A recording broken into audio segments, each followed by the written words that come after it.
Well, the guy's in a field of cars in western South Dakota. I just bought that 1968 Buick LeSabre 400. She's a hardtop four-door flavor. It hasn't run or been on the road since about 1994, 26 years. I'm going to try to get it running and drive it from its grave. And not only that, but I'm going to try to drive it all the way home. The good news is we got keys. Well, we think. The not so good news, home is 600 miles away. Great. Welcome to Vice Grip Garage.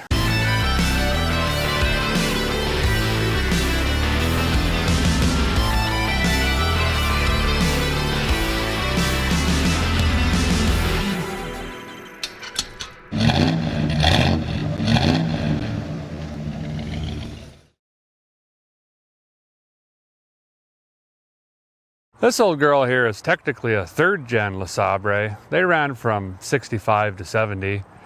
And personally, after the third gen, I'm not much of a fan of them, to be honest. Before 1959, they were referred to as a Buick Special, which is actually my favorite Buick model, and that ran from 36 to 58. But let's take a walk around this thing, see what we got going on. I'd like to start in the trunk if we can get into it, because it just tells you a story about everything else going on. We'll get the power barn open, and the inside seems to have floor mats or carpeting in there, so I'm sure that's going to smell just delightful.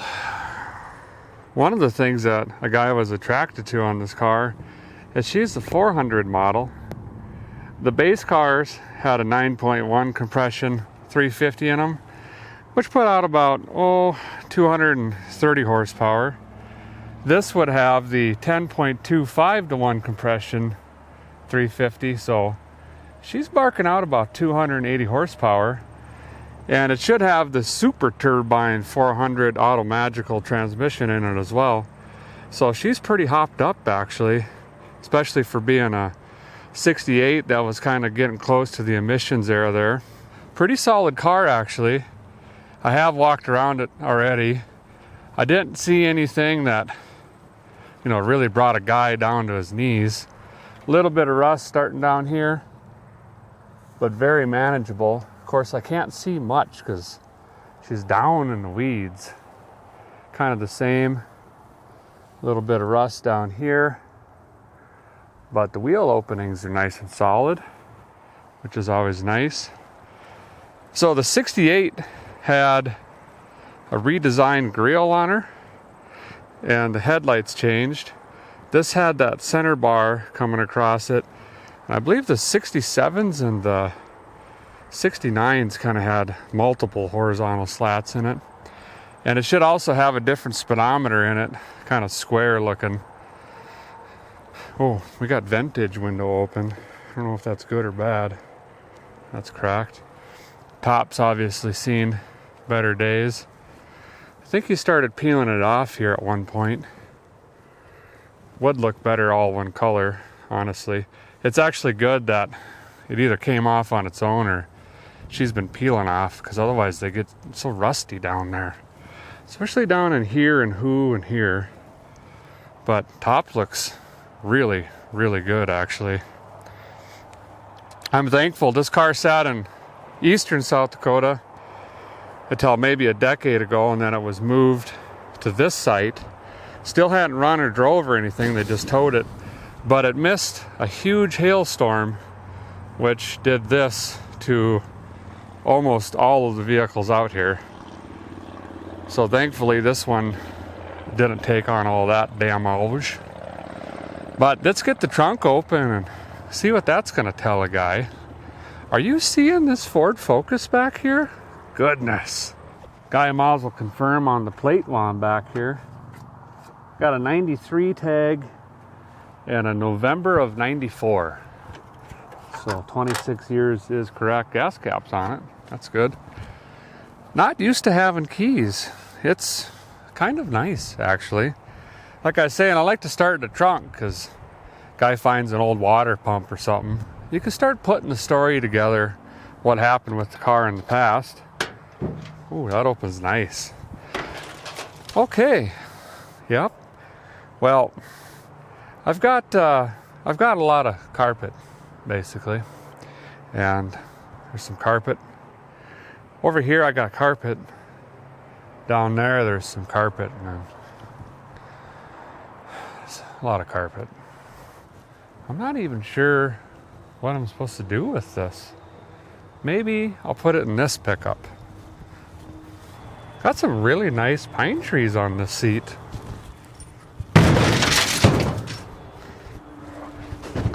Yep. Well, guy can never have too many remnants. Okay, I guess I'm starting to not understand what's going on here. Of course, it has to be the biggest trunk in America. We're going to take an inventory of the body carrier here, but first, I wanted to show you around this boot lid. It's in really good shape. Normally, these old Buicks, they just start rotting right around the lip here. This one's just starting to surface rust, but dang, she's in pretty good shape, fellers. I ain't kidding. Ain't rusted there. That seam looks good. Weather stripping looks pretty good all the way around. Trunk floor, so far, knock on balsa, looks pretty solid. It's got the original trunk mat in it. We've got four, those are the original poverty caps. We've got half a hammer, of course, ruler, 1040 and a shoehorn. Looks like the factory jack. And they even laid some cardboard down in there. We got a radio knob and some wire we could probably use a little on down the road. So the great news is there's no engine parts just kind of sprinkled in here. So we're off to a great start. Even though I'm really fond of Buicks, a guy has to go on ahead and admit the one downside is getting parts sometimes is just, it's a touch tricky. Probably like 13.4% more than your generic Chevy or Ford. And it's always a gamble opening these cars up. Wow, what is going on? I'll be dipped. This looks, at first glance, to be absolutely complete. I just can't believe it. Here's what we got. Looks to be 100% complete, which is just really surprising that no one's come up here and snipped a couple parts off of her. All the wiring's intact, belts. Got a little bit of mouse damage over here, but I mean, down in here it looks fine. Usually they get into the sparkulator wires, but those seem to be not so bad. Really old filter on it. Don't know what brand it is. Battery tray's rotted a little bit. Even got the AC pump on it. That'd be the old Frigidaire. So yeah, this is the high compression 350. Have a 400 behind it. Well, I guess we do have a belt off here. Looks like it was eaten off. Something kind of funky going on with the brake master, but you don't always need those. Cap was replaced at some time. Oh, here we go. See the RTV. So she's had a water pump at one time in its life. Still running points. But yeah, I mean, this is great news. Well, one last thing before we start to digging in on her. Let's jump into the cabin here and see what we got. At first glance, it looks like a lot of the same as the trunk. My youngest human I'm responsible for came with today. So he's going to start pulling out all the grass and weeds and stuff out of here, start cleaning that up. Yeah, we'll jump in the interior here. So clearly we've got just a lot more carpet. Oh, that smell just hits you right now. Oof. It's like chicken noodle soup and gym locker. I mean, it's right there. Whew. I think it has to do with that wet padding laying on the ground. So again, this is a hard top, so you don't have the post here. If it has the post, they call them posts. And they called them hard tops because they looked like a convertible, but she had the hard top. Try to get some of this stuff out of here real quick. Oh, she's just locked in there. Seats look pretty decent, except over there on the driver's side. Got some print in here. Let me get this carpet out quick, and then we'll take a closer look. She's got the crankulator windows on her. Going down pretty easy. Oh, yeah. We're just gonna pretend that they do come back up, but they don't. All right, here, bud. You drag that around back. Kind of a nice beige, tight Berber. I don't know. That's not Berber. What else we got? This is Berber. How did it unroll? Oh, I see. Had her up in the back window. You got to protect on that deck. The dust is just violent, and the smell is getting much, much worse. That's fine. The amount of carpet fiber going into my lungs right now is actually pretty alarming. Oh, yep. But the seat should be absolutely perfect under all this, you'd think. Well, how can it be so heavy? Help me understand what is going on. Oh, yeah. Who doesn't want a little bit of pink and yellow and purple on their carpet? Is this ever going to end? I think we got to the bottom. Nope. Great. Well, we got her all cleaned out, and I got the doors just shooting open, try to get some of the smell and heat out of there. We'll start in the back seat, and it looks like that carpet completely saved the back seat. She's a little crunchy, but I think we can bring that back around. No big tears or nothing. Pretty fancy pattern in the seats. Carpet looks, I mean, it's fine. Oh, hey, I bet you that is the dome lens cover. It is. And it's not even broken. So we'll put that back up. I noticed this right away. They were smart enough to tuck some plastic underneath the sill plates, and it saves on the carpet when you're scuffing your feet in and out. Rear deck lid she's shot, but we got some 6x9s. Warren G would be plenty proud. Headliner looks absolutely perfect. I don't think there's a single hole or tear in it. The mice are different out here. It's way better than in Minnesota. I mean, this thing would just be completely eaten. Front seat's looking pretty good, other than the usual driver's seat area. Same plastic. Laid that down. Guy's thinking we might be able to save this carpet. Just scrub on her, you know. And I'll get my rust checker in here and see what that feels like. Yeah, I think it's pretty good. Oh my goodness. I can't believe it. We've got an actual 8-track stereo. Astrosonics. I really, really hope this works. Has it got a digital readout on it even? I think it does. Well, that made the entire purchase worth it. Let's see what we got here.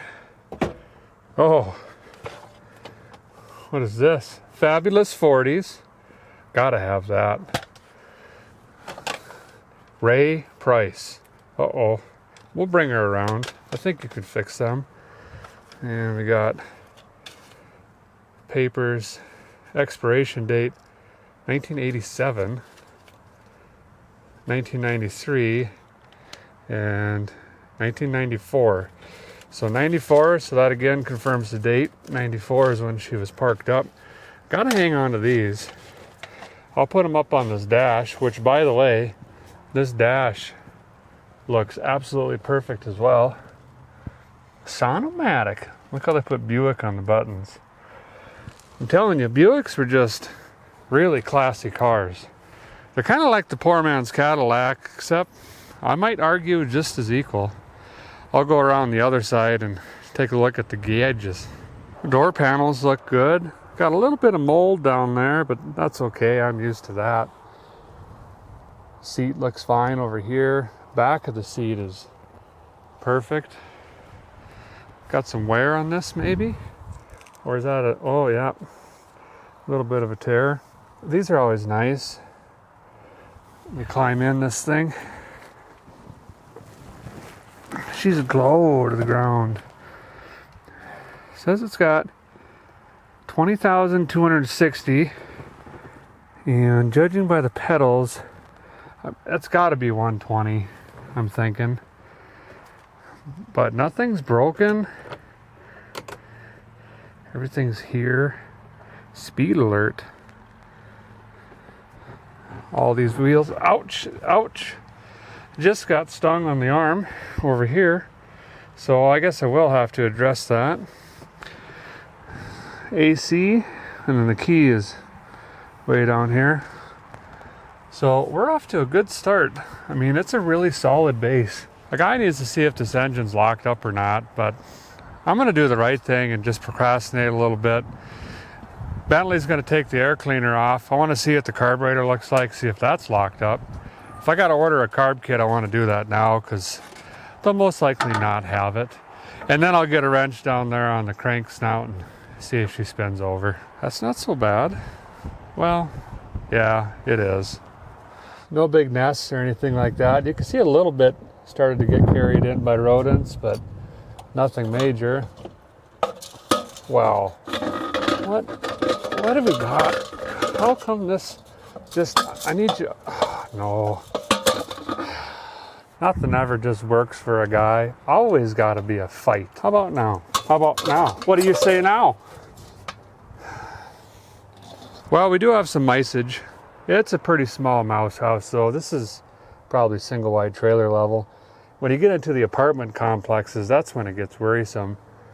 But still not getting any of the wires, which is great because I don't like playing with the digital stuff. Looks like they got into the hood insulation a little bit and did their thing. Anyway, I'm going to throw a wrench on down here, cut my arm on this fan blade about 7 times, and see if this engine actually rotates. Well, I did try to get my Sasquatch arms down in there, but that's not working. Since there's still belts on it, there's tension on the water pump pulley which holds the fan on. So I'm just going to back those nuts off, remove the fan, then I could just dive all the way in there. Get on out of there.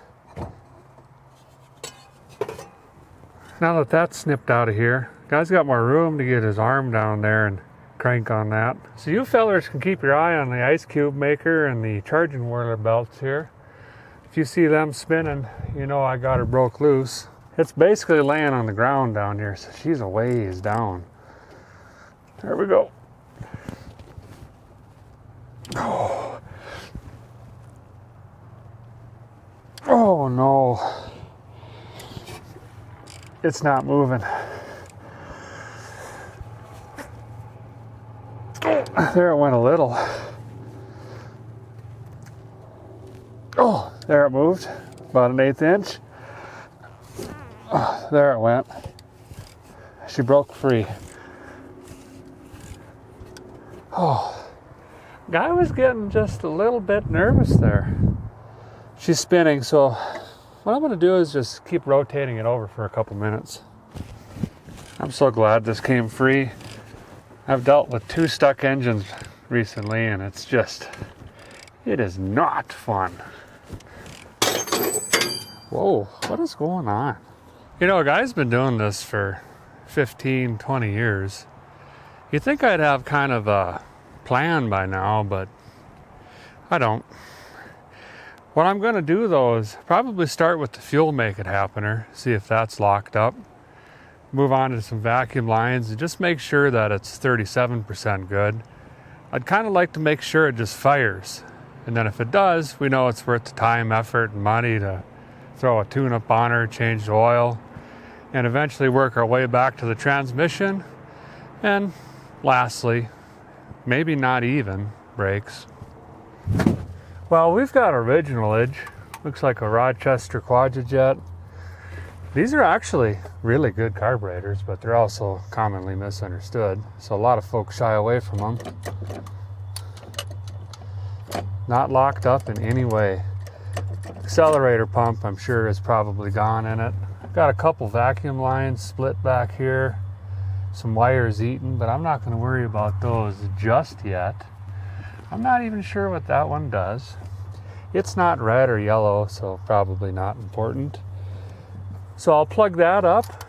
I'll find a battery for her and see if this thing spins over. No idea where I got this battery from, but she's got the Go handle on it, so I approve. It's definitely too small, but it does say automotive battery on it, so maybe that'll cancel each other out. Probably not. Anyway, it's what I got. Well, I guess it's got to go in this way then. Well, the guy's been dinking around. Bentley went ahead and cleaned this up for me. Looks brand new. Nope. Marginally better. But that is an improvement. Do you know where the nuts went for this? Right here. Oh, look at that. 1, 2, C, and 4. Before we really start cranking on her, guy's gonna go ahead and disconnect the fuel pump from the tank. I don't know if there's anything in it, and if there is, I don't want to suck all that juice and junk up into the fuel pump diaphragm and then fill the carburetor that's probably already dirtier than a crime scene. And then we'll check the oil and finally give her a twist and see what happens. So down here is the fuel make it happener pump later. And we've got line in from the tank, and then we've got the return. I don't care much about the return line, but oh, this is crispy. I'm going to take this off right there if I can.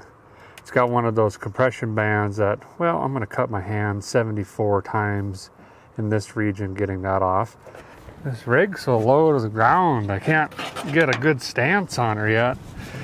Might just have to do one of them planks or something. Here we go. Yeah, that's severely uncomfortable. Perfect. Ooh, it actually came off not so bad. Now if I can actually pull the fuel line back. Well, I'm just consuming large amounts of dirt today. It's starting to get a little concerning. Yeah. Okay. Yep. Yeah, okay. There we go. That was easy. Check on the oil here. Significantly over full. No gas in it, no water in it, but got plenty of viscosity, at least to fire up for a couple minutes, and then we'll change on it. It's at least 2-3 quarts over. Perfect. Always need a little extra. These really ought to be replaced, but I'm gonna wait until they light on fire. All right, bring the thunder. Try it again. Bring the thunder again. How about now? How about now? Perfect. Dead battery. Run the battery tester across her. Made in China. So you know it's good. Well, are these batteries dead now too? I just got nothing nice. Well, I'll just take my manual battery tester 300 across it. This never lets me down. No sparks, no juice. Gotta find another batteries. Well, we found this guy. Appears to be out of a boat, but what I like about it is it has 1,000 cranking amps. That ought to put this starter into Tokyo Drift mode.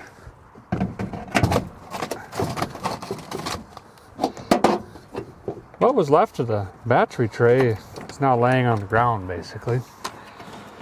That's fine. Well, we've been on fire watch. We got the fire test running right now. Doesn't look too exciting, but basically when I hook up live batteries to old cars, because of mice and whatnot, sometimes you get shorts and it gets exciting. There could be fire and flames and smoke. So we kind of just stand around and, you know, bring it in. All I'm getting right now is dead grass and, oh man, I think that's me actually. Whew.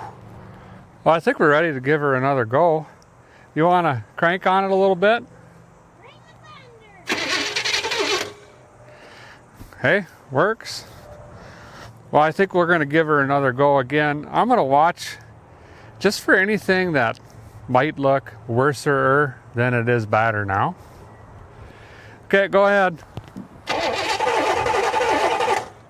Hey, that sounds pretty good actually. I didn't hear any weird valve train bending, or it's obviously spinning over really clean. We could be in pretty good shape here. None of the pulleys were locked up. Let's do it one more time. Go ahead. All right. That's great news.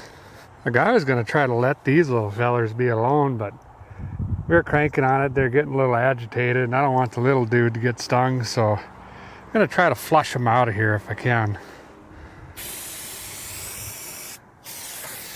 They're mad.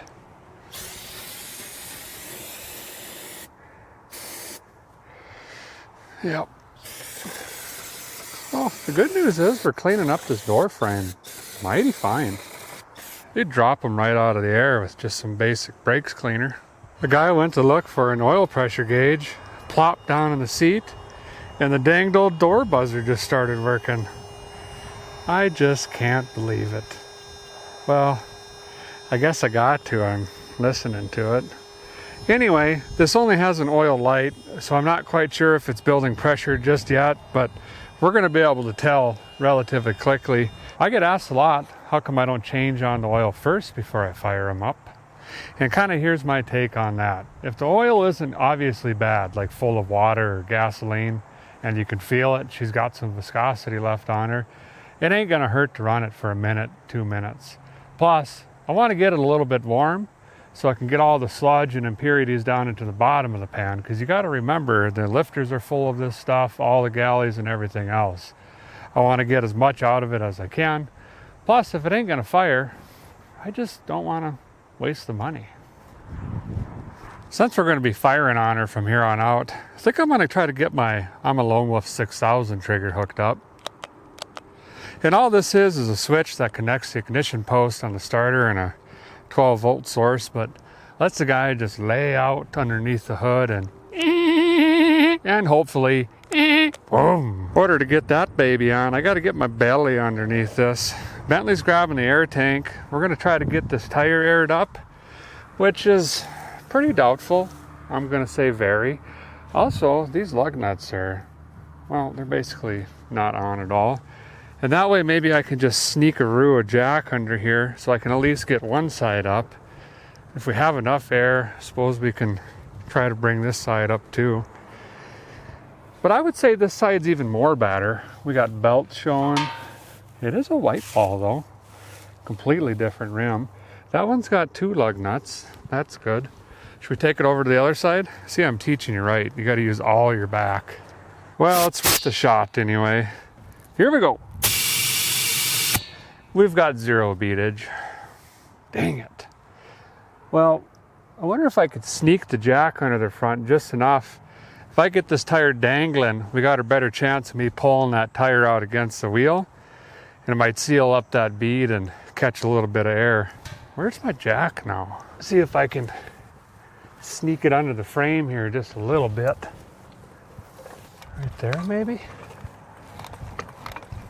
Well, there we go. Wow, it was just laying flat on the ground.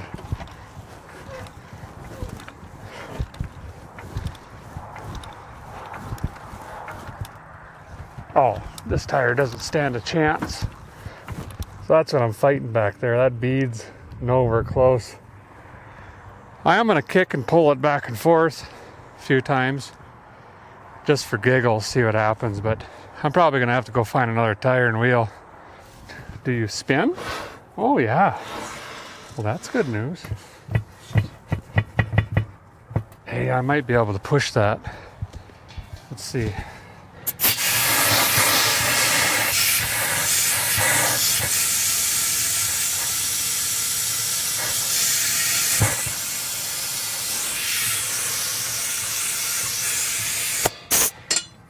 No. She's down. Got some weird looking spiders out here. Do they bite? Guess we'll find out. There's another weird alien looking spider.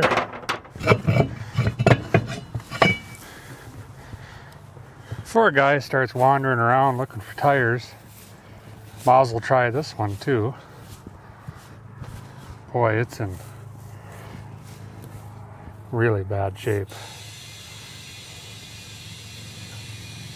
But it's inflating somehow.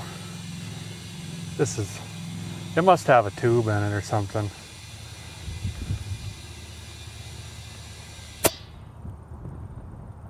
It's holding air. This is crazy. This thing's gonna explode.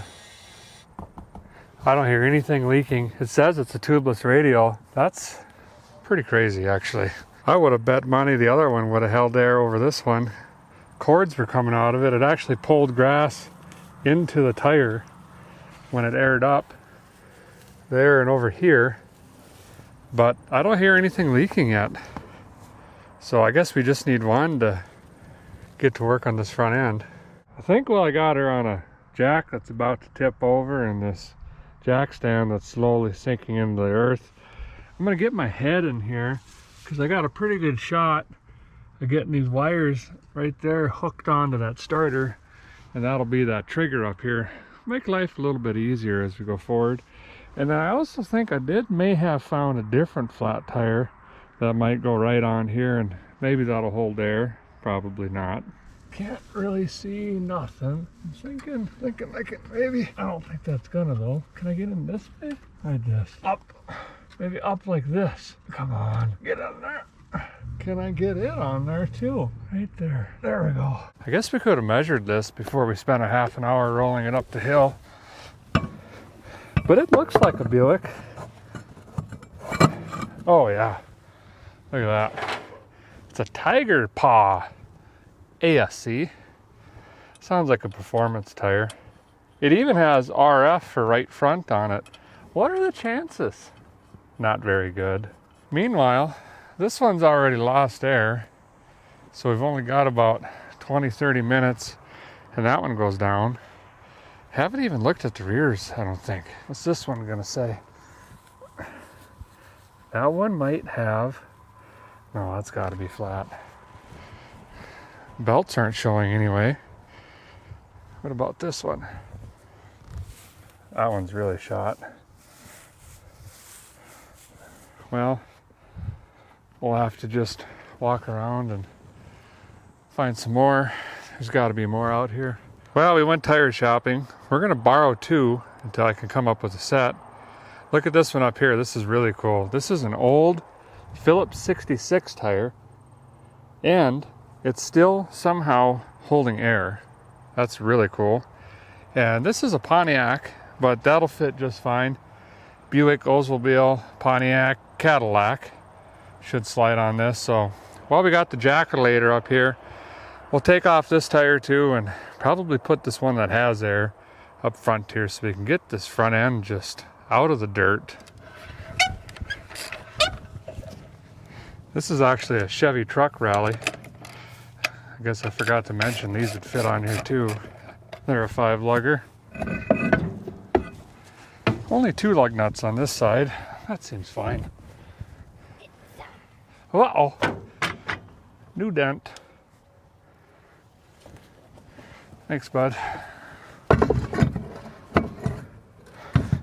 She wasn't making good contact, so I had to belly crawl under the front end here. Hook her up again. I did somehow find a piece of carpet to lay on though, so that was nice, but should be able to crank her now. Yeah. Okay, fire maker. This gas primer 6000 is a pretty handy tool. Guy's gonna try to get some down the old vent tube here. About like that. Way too much down there. 26 years this car hasn't ran. Will it fire? Why don't you stand back, buddy, just in case these belts go flying.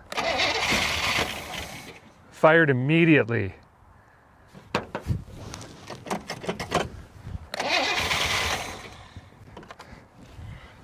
More gas.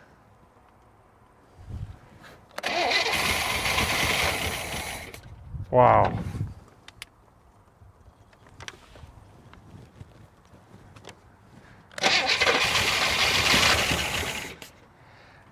Go one more time.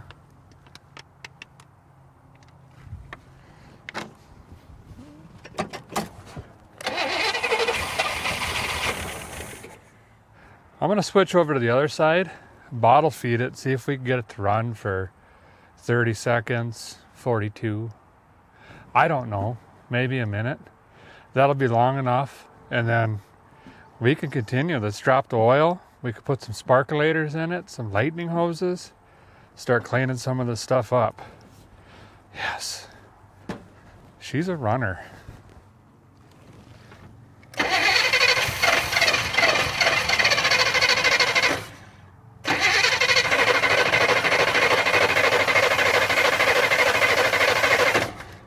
Well, I don't want to tear up this starter. It's not going to want to sit here and run for us. I think we do got some ignition stuff going on after all. We were going to replace on that stuff anyway, so let's just get after it. Great.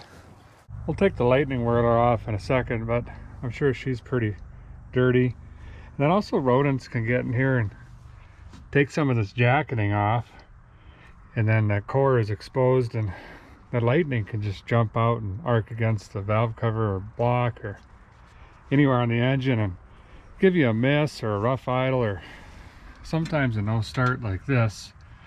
And these are really old. Sipcon by Motorcraft. It's time they come out anyway, and I'm seeing some rodent bites down there and stuff.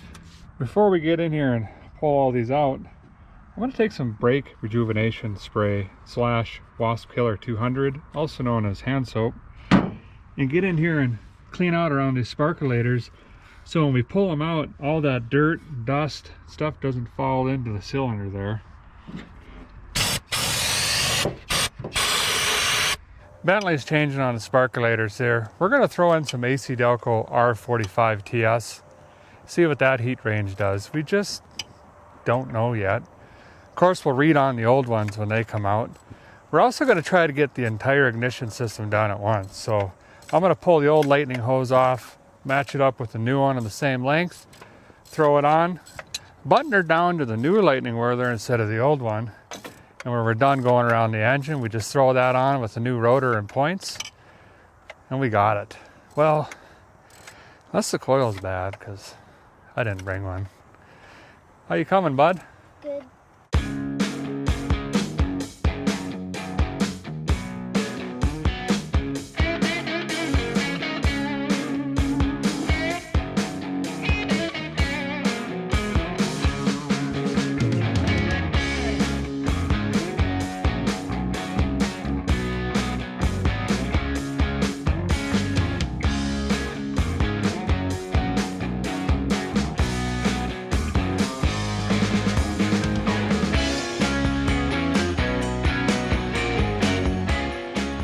Porcelain lightning staffs are in, making some pretty good progress. About to pop the cap off there. These ones don't look too bad. I mean, they're fouled, running rich, but no physical damage, no heavy soot, anything like that. This is probably the worst one of them all, and it's really not that bad. So pretty good indicator she's a healthy engine. I'm gonna get this popped off, see what we got below there. I've got a fairly decent-ish, not so big, but slightly medium hunch. Dirty points is our whole issue here. Although, this lightning cap definitely has been changed on, so. And that looks pretty decent. Not too bad.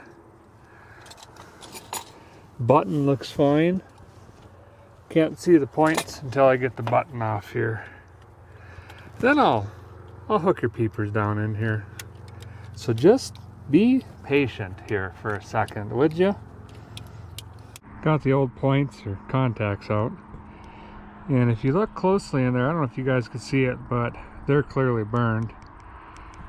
Probably could maybe file these for a little bit longer, but we'll just throw this new one in here and be done with it. I'm just going to slide a business card in there, wrench her down, and call it good. Well, we got her all put back together. Got the points adjustulated. Battery cables on. They're on. Thanks, bud. Ignition sticks on. So we'll dump some more gasoline in her and see if we can keep her running this time.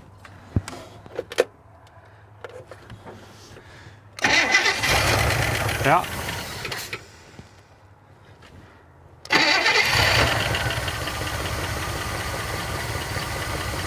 There she goes. Can you go see if there's exhaust coming out the back?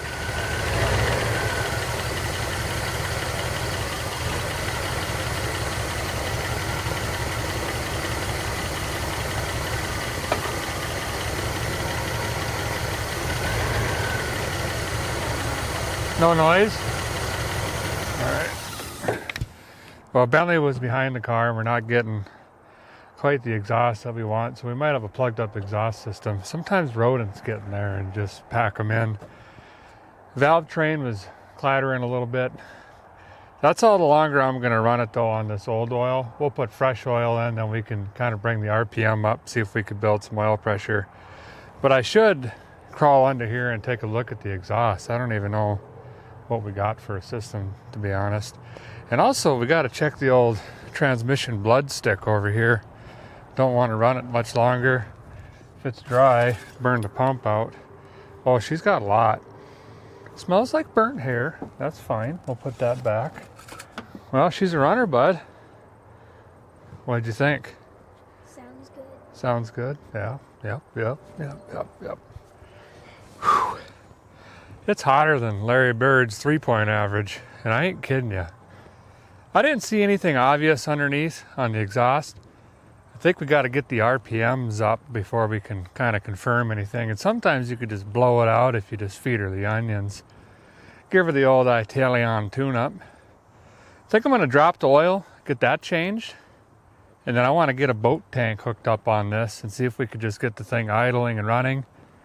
Let all the gaskets cook in again. And then we can top off the radiator, see if it stays nice and cool. So far, we're having a lot of good luck. Where do I always just, it's over here. For the most part, Buick engineered these to be really easy to work on for the consumer. Filters right up here and then drain plugs right on the bottom right there. Should be pretty easy. Of course, this will be slightly warm now, but that's what we want.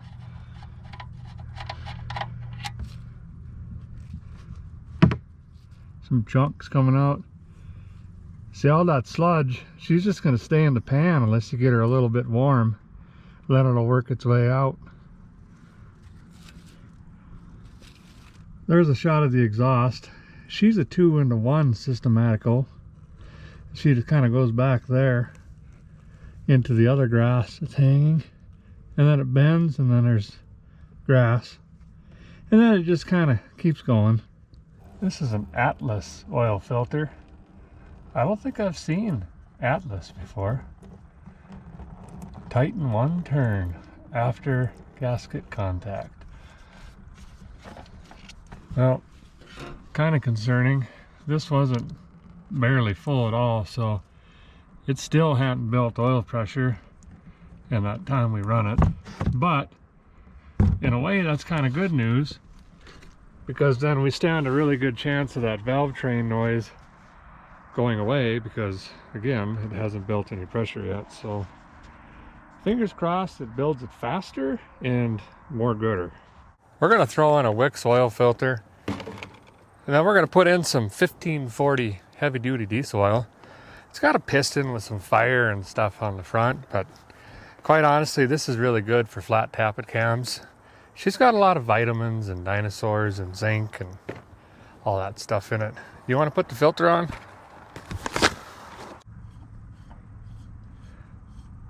Flip it over.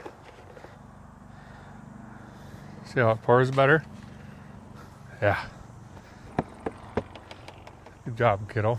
Well, we got the old boat tank down here. For you guys that have been watching the channel a while, it'd be interesting to know. You should comment down there how many different vehicles you've seen me run off that thing. She's been pretty faithful. I'm just gonna unhook it right there at that filter and plug the filter into the line right here before the pump. That way we can run it off this fresh gas, and then whatever fuel the fuel make it happen or doesn't use, that'll get sent right back to the tank, and that's just fine, because what I'll end up doing is just flushing fuel through that tank and the lines, because eventually we're going to need to run on that tank. If we stand any shot at running 600 miles, we're going to need that fuel capacity. So Guy will roll around on his belly and get that plugged in. Think I could reach it from there? Probably not. Well, it's worth a try. I can't. I could say I tried. Hey, little guy, roll under here and hand me that fuel line up through the bottom. Don't go too far under the car though, please. There you go. I'll get out of there. Thanks.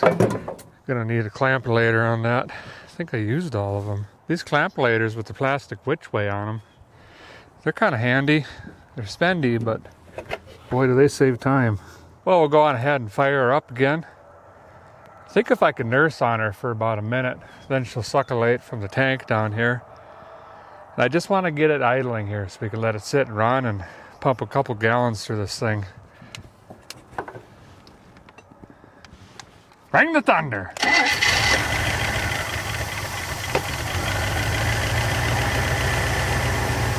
Valve try noise went away. I don't know how much fuel to give her. Yeah, I don't think we need that right now. So many buttons and levers.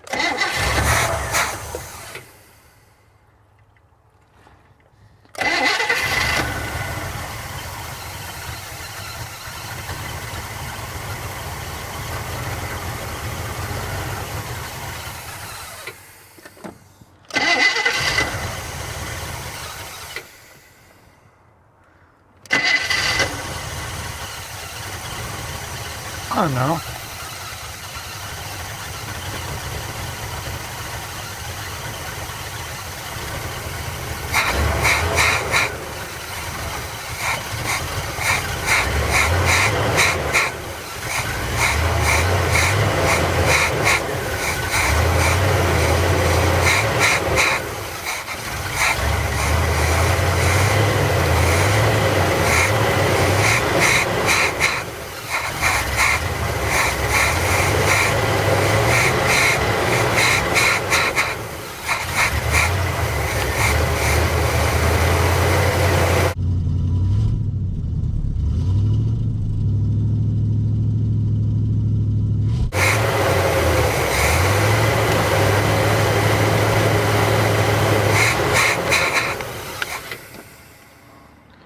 She still ain't running off the pump. Sounding a lot better though, but my eyes are just on fire. I can't see nothing. And I'm also swallowing something. Anyway, it seems to be running better. Slightly smoky there at the end is what I was trying to say. I wonder if I need to prime this somehow. I do have this pump on here. We'll just fire up that pump and force it in. Need to run that digital pump, and I don't know, these gauge wires should work. So I got that running down here, and I'll hook this up and prime it a little bit. Oh, we sprung a leak. Shut her down. So she's just spraying fuel out right there. So I gotta shorten this up. Well, you can see where the old clamp-a-lator was. I'll bring her down a little bit and redo it. Well, we got that fixed, and I went on ahead and cracked her up here, and she's shooting fuel, so it's going to start filling the carb bowl now. I might have to just tickle on it. Them needles and float bowls get sticky in there. But we're getting really close, I think, to getting this thing idling. Okay, I got my big carburetor adjuster. Go ahead.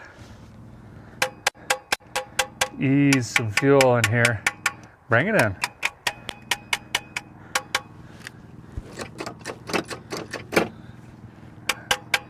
Pretty sure this accelerator pump's just gone. Okay, go ahead, stop. See if we can fire her up now.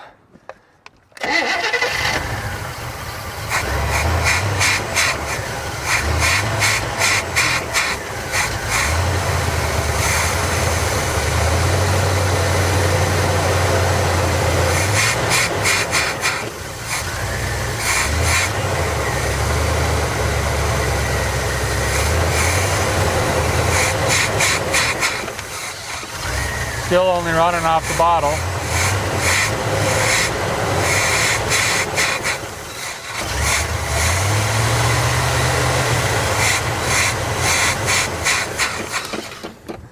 I'm gonna fill the carb bowl one more time, get some juice in there. In fact, I might try to throw some barium B12 down in there. That'll clean on it, but we might be taking this carburetor off and rebuilding on her because she's just not making fuel happen. All of this smoke rolling out is just some old oil on the manifolds. That'll burn off in the next year or so. Water pump sounds a little squeaky, but maybe once the thermostat opens, that'll quiet down a little bit. I don't know. We'll just wait. This thing is idling amazing. For 26 years sitting. Getting smoke back there finally? Well, I've been running it in 2-3 minute cycles here. And that coyote stuck in a beaver trap sound is the water pump. She comes and goes. And I'd say about 60% of them it gets hot. I'm not sure if it's a sticky thermostat yet or that water pump is just done. You can see it's spewing out again, but it runs pretty good. It's coming around.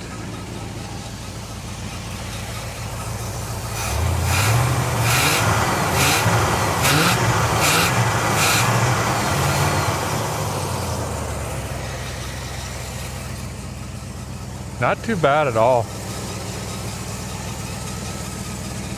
Here it's angry at me, spewing coolant.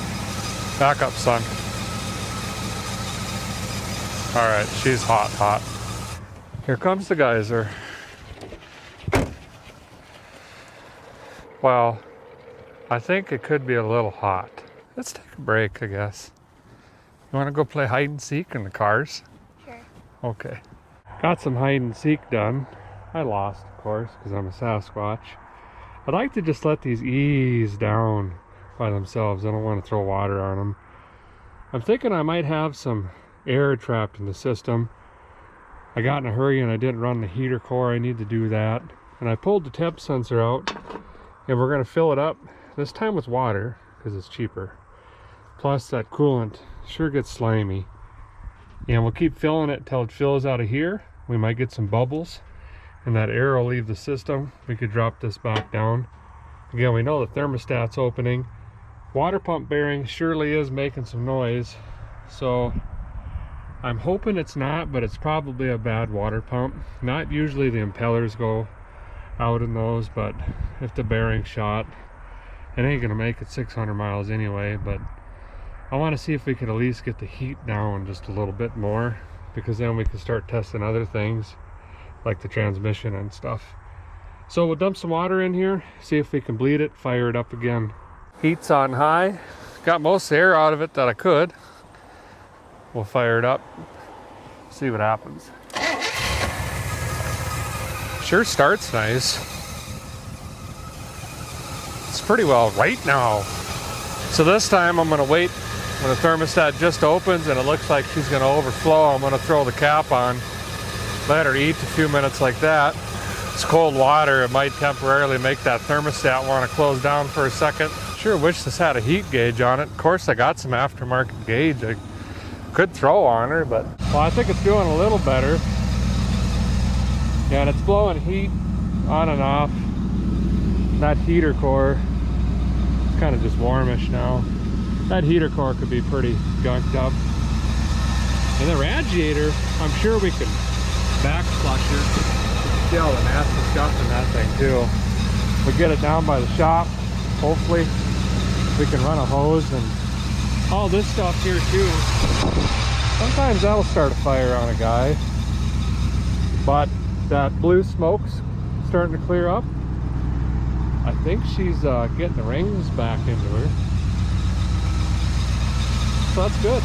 Might be coming around. Also, that water pump bearing kind of goes away the more throttle you give her. Show you what I mean.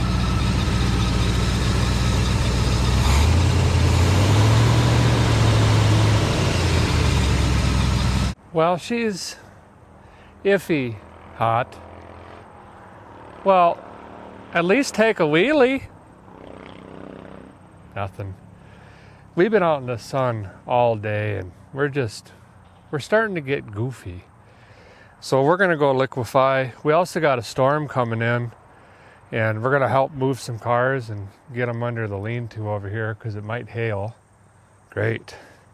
And we got stuff just spread out everywhere. So we'll hit it again tomorrow and hopefully we can move on to the transmission and brakes and drive this thing tomorrow. That would be nice. Well, good morning. It's 73:11 million early o'clock. I don't know. I don't have a time keep on. Didn't sleep much. That's okay. I was thinking about this beautiful ride back here, and I think I actually planned something. Not really. Basically today I just wanted to move on its own power. Guy needs a transmission. But we got to start with the fuel tank situation because we went through 5.5, 6 gallons of fuel yesterday just idling her. And that's because 84.73% of the fuel is just getting sent right back to the tank. So we're going to try to flush on that. Hopefully the fuel line doesn't have any holes in it and the tank isn't completely rusted out. We need that capacity. Now we got to dig up some jugs and figure out a way to flush it. Did it before on a Camaro, I think. We should be able to get her figured out. Then we can run it long enough, test the transmission, see if we resolve the heating issue, go from there. Oh yeah, we still need tires, don't we? We found a couple yesterday, but they're flat, but less flat than these flat ones. Perfect. Subscriber sent me this here clicky-clack pump. She's got clampulators on it. And the plan, if I had one, is I got about 3/4 of a liter of fuel left. Dump that in the tank. Hook this up here and just suck her through. Try to find a filter. I think I got one on that line. Whatever goes in the tank, we just throw it in the back. And I think if we do that for about 3 hours, we should get most of the junk out of the tank into that filter. And then we just plug her in and let her eat. Of course, we'll put a filter on it in front of the pump down here too, but that's all I got. Let's see if it works. That is a squishy hose. So here's our operation. Bad gas jug. Pump it later, wire it in. Tube comes down here and it's plugged in right there. And we ran it for a split second. And already, that's what's in it. It's almost purplish brown. Not gonna smell it just, yeah, I'll smell it in a little bit. But the idea is we're gonna pump out everything that's in there. And then I emptied the boat tank into a gas jug. We'll put that in the car and then we'll just keep pulling it through. Not worried about the quality of gas. I just want to make sure we get the chunks and stuff out like that. And I'm going to watch it, and if it gets bad, we'll put a filter in here. Go ahead, turn it on. There it comes. So there was a chunk right there. And this must be the fresh fuel that we were pumping back. But I don't see a lot of rust at all, really. Halfway already? Here's what's coming out. It's not horrible. Move your foot back a little bit, bud, so you don't get it on your shoe. There you go. But As long as it doesn't have a ton of sediment or rust in it, which it doesn't, then I'm fine with that. We're gonna pull a couple more, and then when this is full, we'll go back and throw it in the tank. And I found this filter here. I like running these clear jobbers because you can see what's going on. This is actually a small engine one. You just cut the smaller nipple off the end here, plop that into place, and then you can keep an eye on her. If you got a bad tank or you're getting some sediment, you can run two, and when the first one plugs, just pull it out and run your second one. Saves you a little time. Fire it up! Really wish this guy would make these shirts in gray. Black is so hot. All right, battery on. I wonder if the accelerator pump works. I thought it might be working yesterday. Yep, I can hear it. All right, let's see if it fires up. She is stone cold. Oh, go jiggle wiggle the red cable, would you? Push down on it. Nope, twist it, bend it, do this on it. Give it a, now jiggle wiggle. Maybe yell at it a little. Get down there. Almost, see? It smoked. We got smoke. Well, we need a 1/2 inch. These wrenches are hot, and I ain't kidding you. Feel this. Ow. Well, I told you they were hot. Guy's gotta tease a guy. Hit! No way. Well, we're trying to get this thing running. 26 years it hasn't been on the road. Is it gonna be your car? No? Well, what are we doing this for then? This car? Yeah. It's a 68. Ah. It's parked in 94. Oh. So it wasn't even on the road for, what is that, 30 years? I can't do math very good. So anyway, there's fuel pulling into the fuel filter now. Prime it a couple times.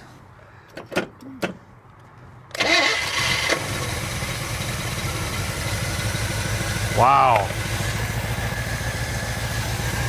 Choke's working. There we go. That's stone cold start right there. It's pulling from the tank. Fuel pump's working fine. Hey, the water pump stopped making noise. That was squealing like crazy yesterday. I'll have to tug on that pulley and see how much movement we got. Not smoking today? Well, yet anyway. Great running engine.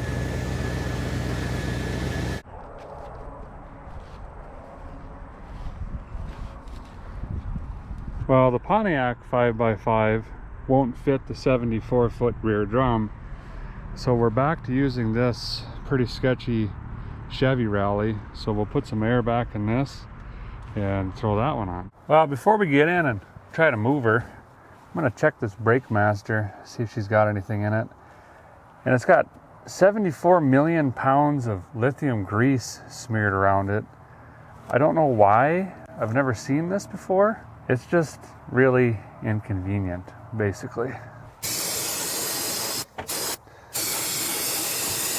Oh, the gasket is just completely shot, just torn into pieces. But she's got brake fluid. What is this stuff? Dump some fresh juice in. If you don't care about getting brake fluid everywhere, just keep dumping it in, and the old stuff will rise to the surface and overflow, and you kind of flush on her that way. Something like that. Should start a good fire. I'm gonna have to try to find one of these gaskets, which I won't. There's just so much stuff everywhere. I feel like it's in my teeth.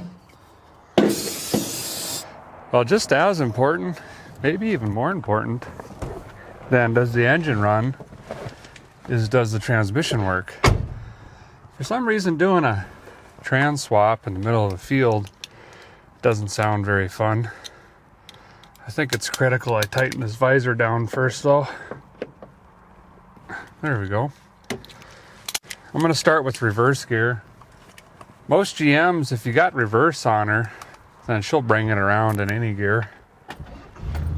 Fires right up. This has got tilt wheel on it.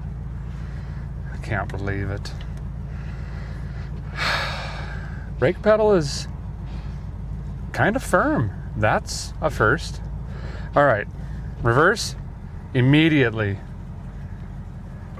Neutral, drive. Wow, yes. Reverse, drive. Gen light's coming on. I think I'm just gonna keep going. 26 years, pulled itself out of its own grave. Here's where she sat. I don't see the fuel tank leaking or anything like that. And even where the transmission was, it's not too bad. This is awesome. I can't believe it drove out that effortlessly. So what I think I'm gonna do is drive it around up by the shop. Whoa, we've got brakes big time.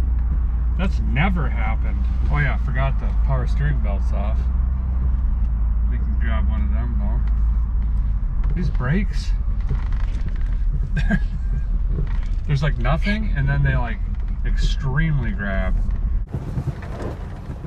Yeah, there's something wrong there actually. That tire is really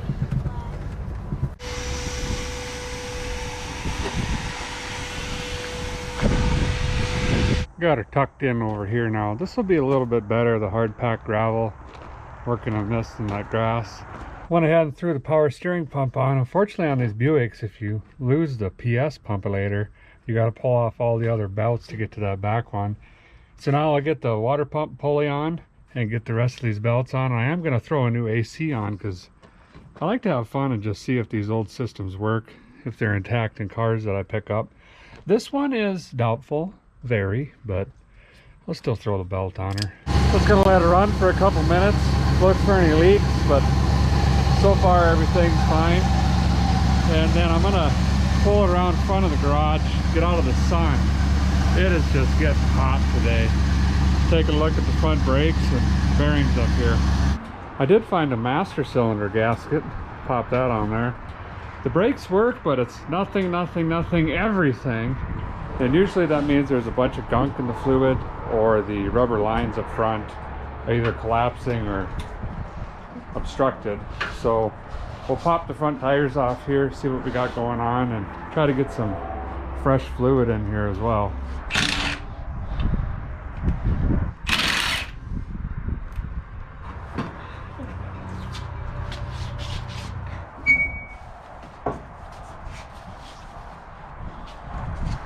Nothing leaking back here yet, but this line is completely shot.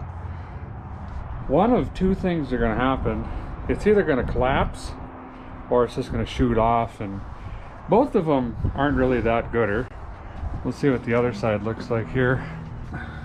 Really weather checked, better than the other side, but still not good. The problem with these, and I've explained this before, is getting this fitting off right here is almost impossible. And what ends up happening is the line gets broken, so then you're putting on new fittings that won't reach the bracket, so then you're kind of cobbling something together. So it's dicey taking these off. It usually results in a bunch of extra work. Well, the guy thought I laid it on it a little bit, and I went about this one differently.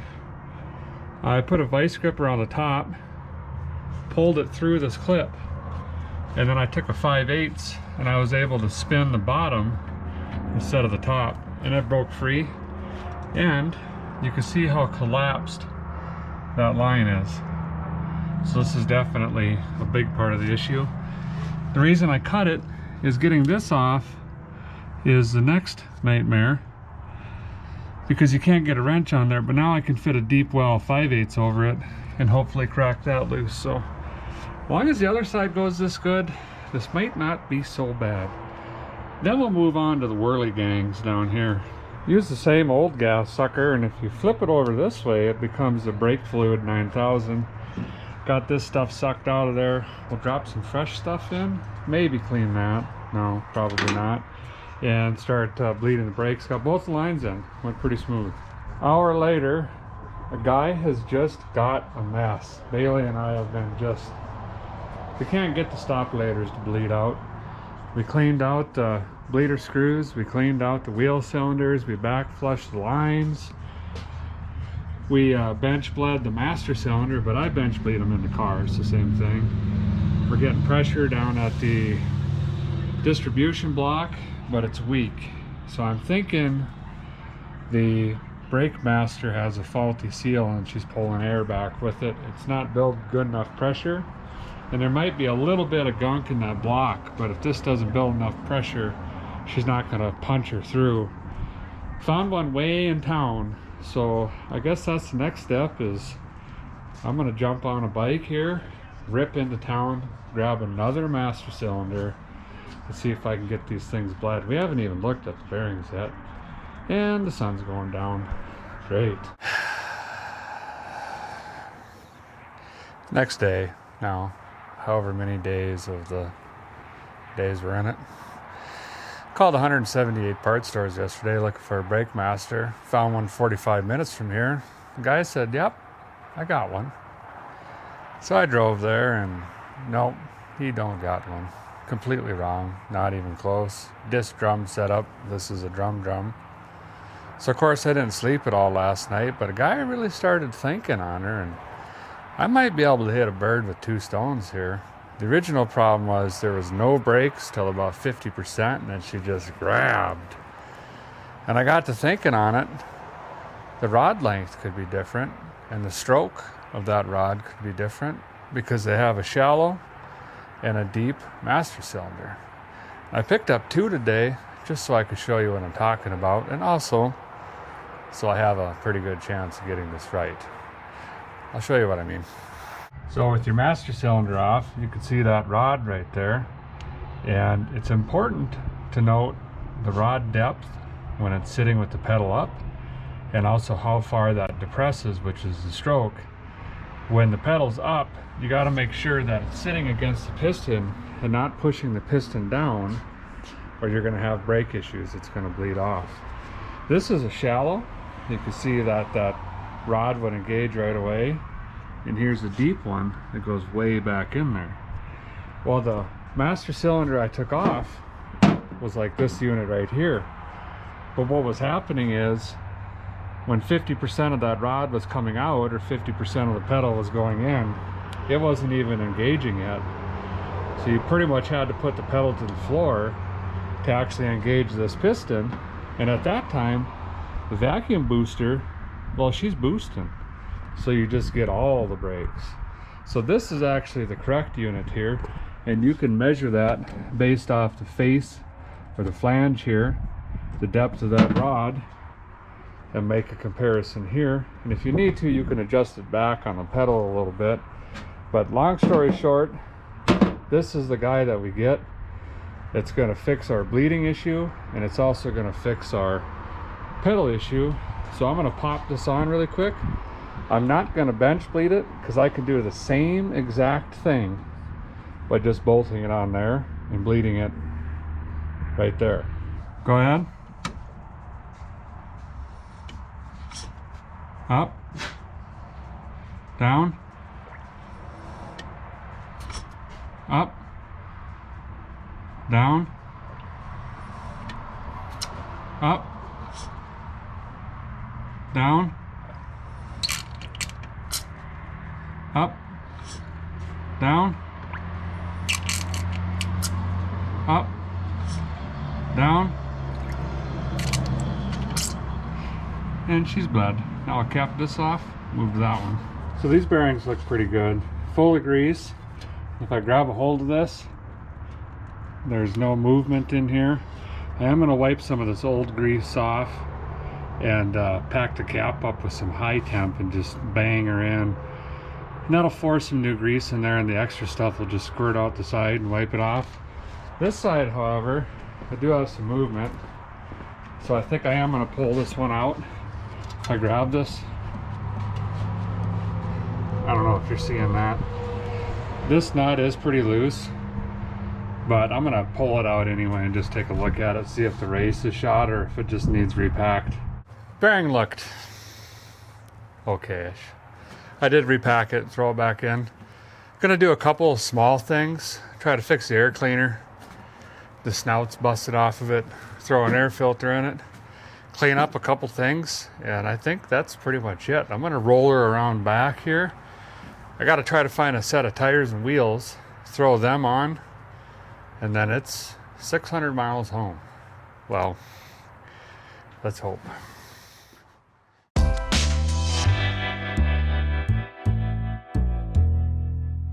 When we got here, both these tires, they were down. You know, what do I got?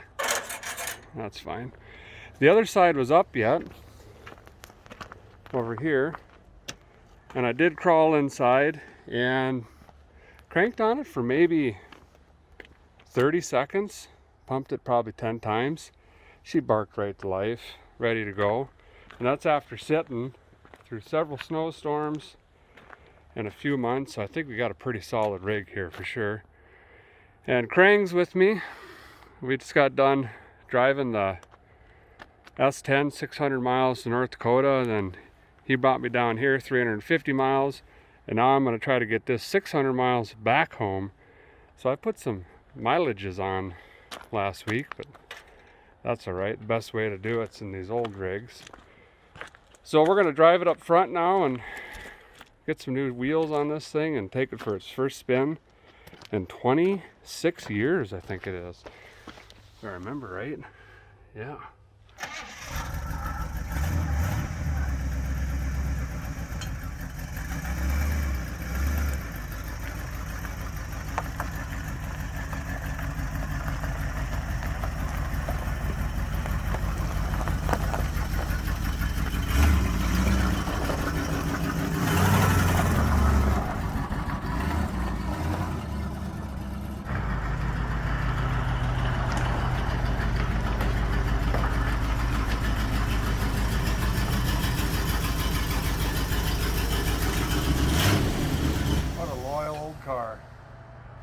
This is gonna is that be missing, or is it just the exhaust so bad? Just the exhaust. It's cold too, yeah. Just gotta warm up a touch. Got her backed in, jacked up, tools ready, and I'm gonna honestly try to hang on to this one for a couple weeks, maybe longer. No, but honestly, I'm gonna try to hang on to this one for quite a while. So I did want to pick out a nice set of tires and wheels that are going to look great and last a long time. So what I did was I got a hold of Coker Tire, and if you've never been on this website, you've really got to check it out. These guys have period correct tires and wheels, bias plies and radials, all of the oddball sizes. They've got military, they've got motorcycle, drag racing wheels. I mean, you name it, they've got it. And this is what I came up with. Is these beautiful Firestone. These are G70 15s, so this would have been very period correct. And then we've got the Buick Rally, and then I'm going to get some center caps from Coker as well. And they even have the right lug nuts and everything. And this came just like this, wrapped, banded, shipped right to my door, mounted, air in it and everything. So you literally just unpackage them, bolt them right up. So big thank you to Coker. These are absolutely gorgeous, and I think they're going to look really awesome on this car. They'll give it a little more muscle car look, but again, it's going to be period correct.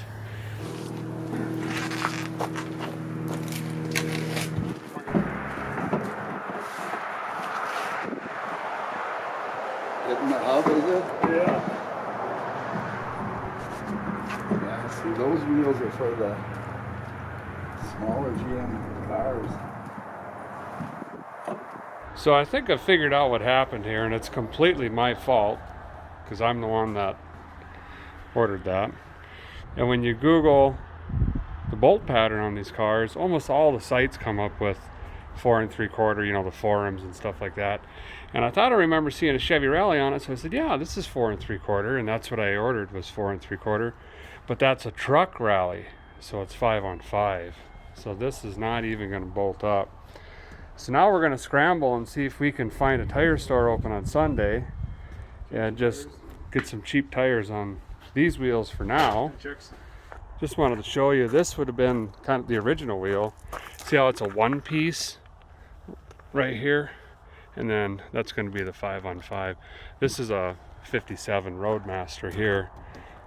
Buick obviously, but That's kind of the look I was going after, but this would be, actually I think that's the actual wheel off the car originally, but he wants to keep those, which I understand. These are hard to come by, so we're gonna leave that on that and just try to put some rubber on the ones that I got.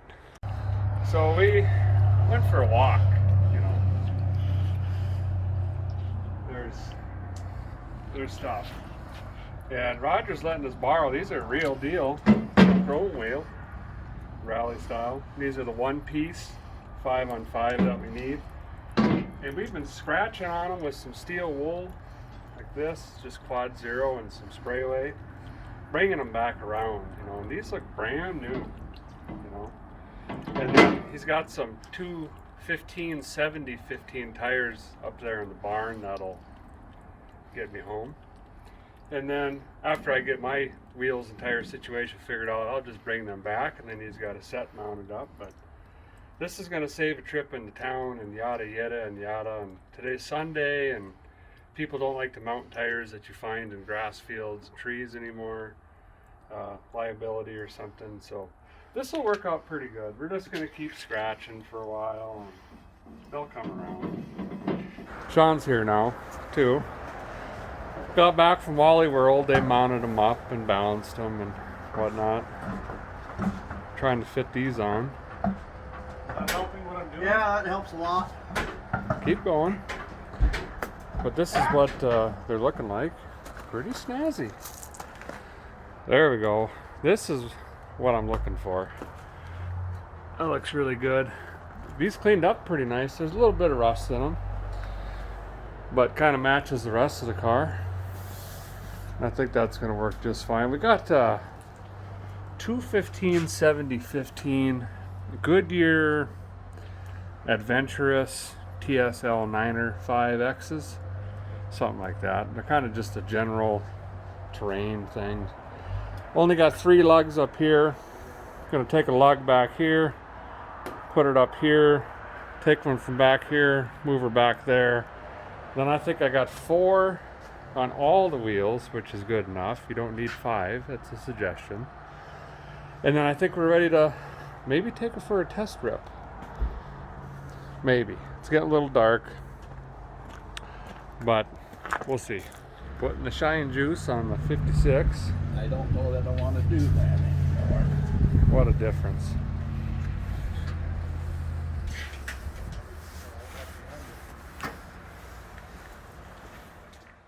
All right, first stop is I'm going to stop at O'Reilly's. It's right down the road, like 2 miles, and I'm going to grab like a 5-gallon gas jug, fill that up and throw it in the trunk. That ought to help, just in case. This fuel gauge is just maxed out. It's not even F, it's like an F+, which is normally not that bad, but in this case, not going to help me. Ooh. First impression, it's a Buick. I mean, she just floats like you wouldn't believe. Well, here's what a guy's carrying back here. Jack stand, impact and drill, and there's a light in there, I think. Got a spare. Roger let me take that along. She's got a lot of tread, enough to get you to the next town. I got 2 Harbor Freight tool chests down there. Gas jug. And then I picked up a bunch of Berryman as well. And I'm just gonna dump probably 2 cans in the first 2 tanks, and that'll help clean that needle and seat with all the junk it's pulling. Plus it'll help clean up the intake valves. If there's any gum around them rings, that'll clean on that and whatnot. And then they might as well just call these A-body or funnels or big Buick funnels. License plate, you gotta have these with the lip. It's hard to pour stuff in there. Top the coolant off. I did try to run the heater and it sucked it down a little bit, so I wanted to top that off. But I think that's about it. We're gonna hit the gas station, fill her up, fill the jug, and sink it on the highway. Man, this thing, it's actually really quiet. 50, 55, 60, just floats. I got blinkerage? I think so. Blinking green. Well, we're on the highway, we're doing the thing. 600 miles, here we go.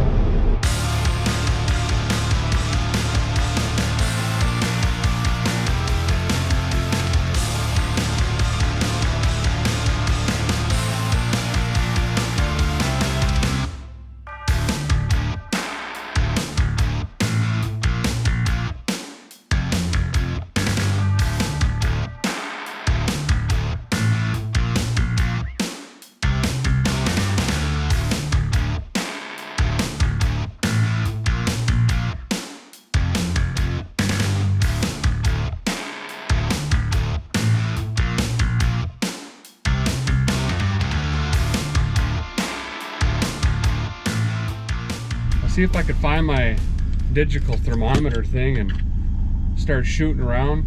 Hot lights off again. It's coming on and off. I don't smell anything. I'm gonna keep it running though, just in case. Yeah, she maybe is just getting a little hot.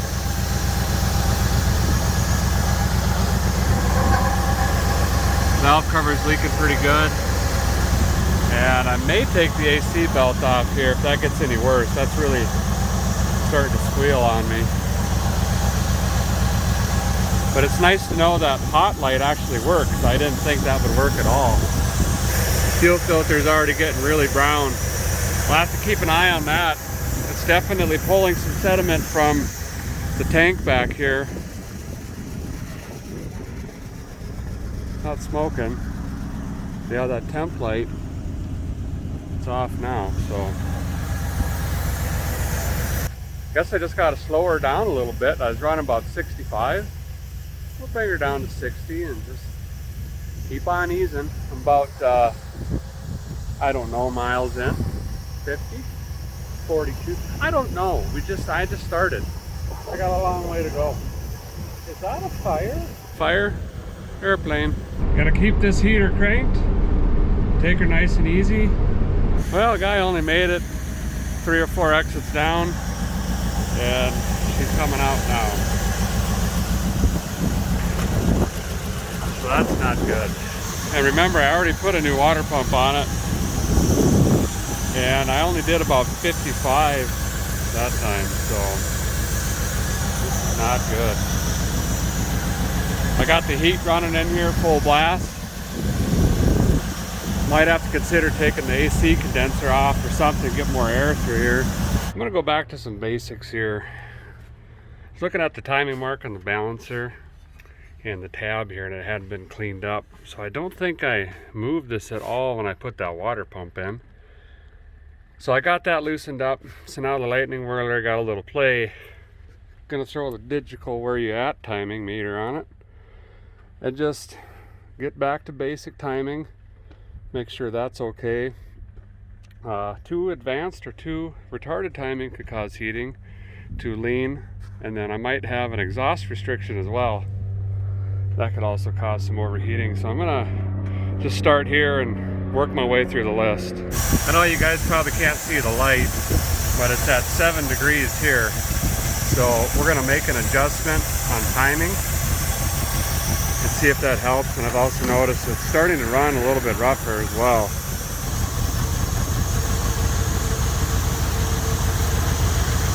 Found a manual online, said 10 degrees initial, got her back to that, did smooth out a little bit. I'm gonna double check for any vacuum leaks. That's pretty boring. I won't take you guys along for that. I did let it idle for a couple minutes. The hot light already came off. I'm gonna try to go another exit or two, see if she stays down. And next step, I think we might start looking at airflow situation. I could probably take this condenser out fairly easy. Nope, that's a headache. Well, I made it to Kadoka from Wall. Very slow ride, but it's not overheating, so I think the timing really did us justice there. I'm gonna check the oil, and then this is probably cool enough actually. I could pop the cap off and juice her up again, fill it up with fuel, and check what kind of MPGs are snagging out of her, and then we'll kind of know for the next tank. Did dump a little bit more barium in with this fill. The engine's running good, transmission's running good. And boy, does this thing just kind of float down the highway. I ain't kidding you. I'm already, you know, guys got to stick the peepers out the window to stay awake. We're gonna get in really late. It's already 4:30, and I have over 500 miles left still, I believe. I haven't quite been looking at the map, mainly because you just go eastbound and down and just stay in it. But if this heating issue stays under control, we just might have a chance here. I'm gonna sneak in here, get something to eat, and get back on the highway. Just grabbed supper. That'll work. Figured Guy Mazel pull the headlights out. We're gonna need them soon. Got one, you know, 89%. That's down to 22%. Those are fairly equal, although that one is 24.63%. So I think if we combine these three, it should equal one other one, and that should maybe be good enough to not get me pulled over. Surprisingly, the tails work just fine. I don't know if I have brake lights, but you don't need them down the highway. So I think we're in decent shape to run through the night, which is great. That's when I get most of my traveling done. Guy can sneak around and try to stay away from those nice fellers over there. Look at these statues though. What do we got?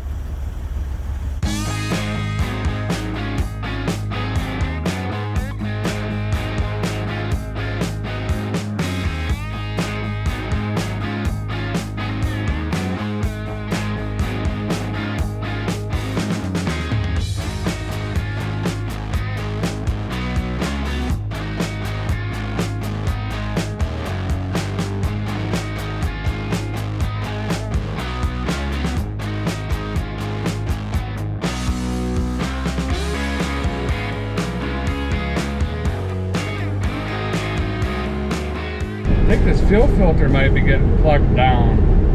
I'm getting the old let's go, nope, let's go, nope, let's go, let's go, nope, nope thing.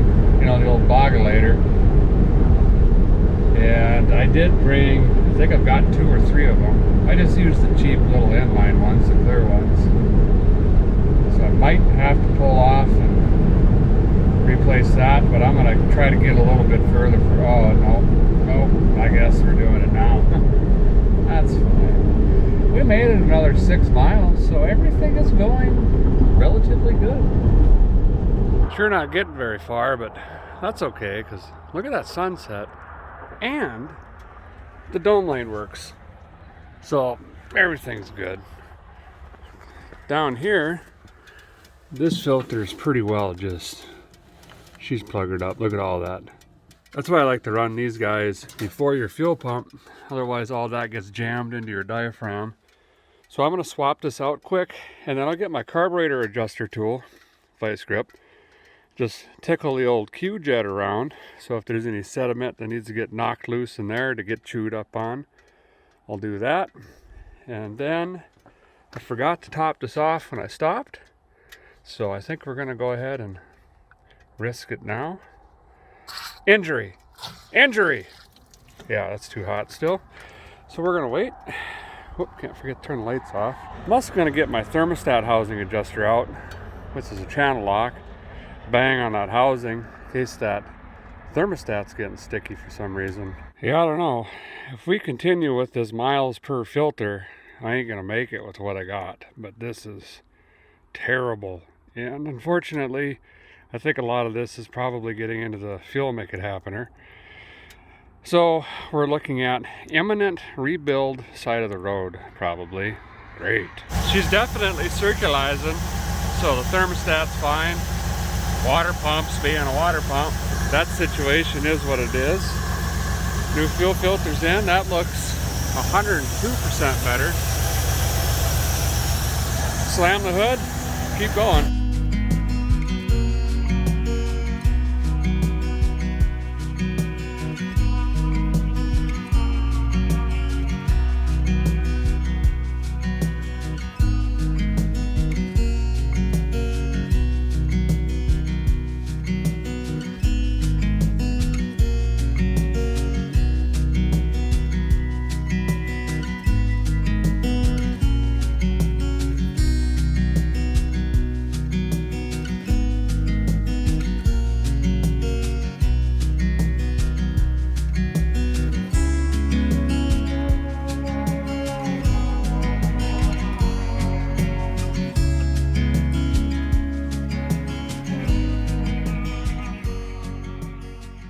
Made her to Mitchell, South Dakota.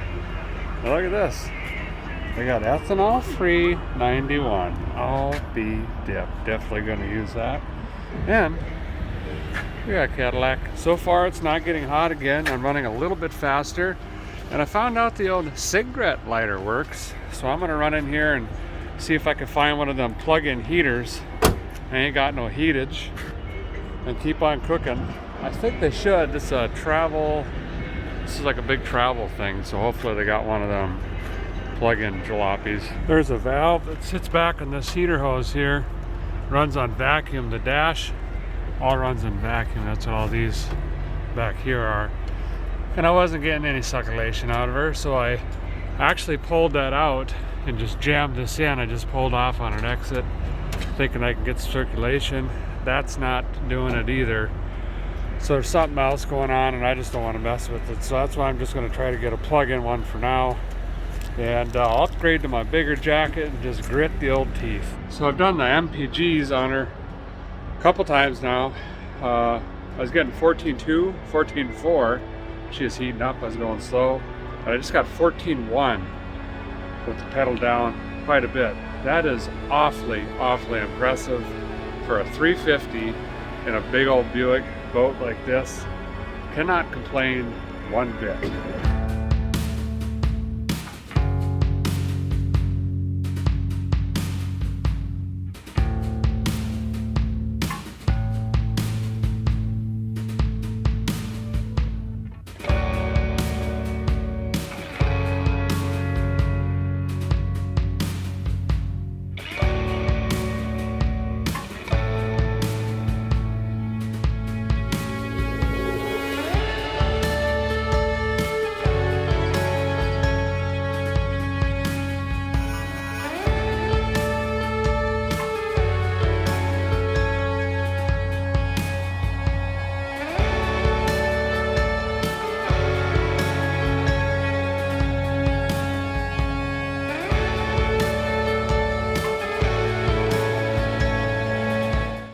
Another plug filter. Just gonna quick pop another one in.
Made it. 3:30 in the morning. Not a soul in sight. I am frozen solid.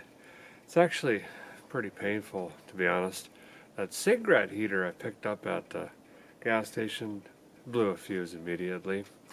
And about 20 more miles I wouldn't be able to see out the window. Fog's moving in and the temperatures dropped quite a bit. But that's okay, it's all worth it.